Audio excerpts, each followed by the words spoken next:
ট্রাম্পের যুদ্ধবিরতি মিথ্যা। যুক্তরাষ্ট্রের প্রেসিডেন্ট ডোনাল্ড ট্রাম্প যে ইরান ও ইসরায়েলের পূর্ণাঙ্গ যুদ্ধবিরতিতে সম্মত হয়েছে বলে জানিয়েছেন তা সম্পূর্ণ মিথ্যা বলে জানিয়েছে ইরানের ইসলামিক রেভলিউশনারি গার্ডস কোর ঘনিষ্ঠ সংবাদ সংস্থা ফার্স নিউজ এজেন্সি। সংস্থাটির বরাতের প্রতিবেদনে বলা হয়, ইরান এখনও পর্যন্ত কোনো ধরনের আনুষ্ঠানিক বা অনানুষ্ঠানিক যুদ্ধবিরতির প্রস্তাব পায়নি, বরং এই মুহূর্তে একটি জবাবি পদক্ষেপ প্রস্তুত রাখা হয়েছে, যার মাধ্যমে কয়েক ঘন্টার মধ্যেই ইসরায়েলের এই মিথ্যা ঘোষণা ভুল প্রমাণিত হবে। ফার্সকে উদ্ধৃত করে বলা হয়, দোহারে মার্কিন ঘাঁটিতে ইরানের সাম্প্রতিক হামলার পর নিজেদের অপমান ঢাকতে এবং আন্তর্জাতিক মনোযোগ সরাতে এই ধরনের ঘোষণায় নেমেছে যুক্তরাষ্ট্র।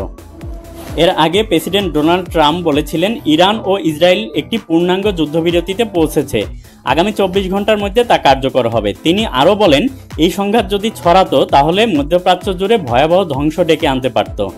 তবে ট্রাম্পের ঘোষণার ঠিক আগেই ইসরায়েল তেহরানের 7 ডিস্ট্রিক্টের বাসিন্দাদের এলাকা খালি করার জন্য সতর্ক করে।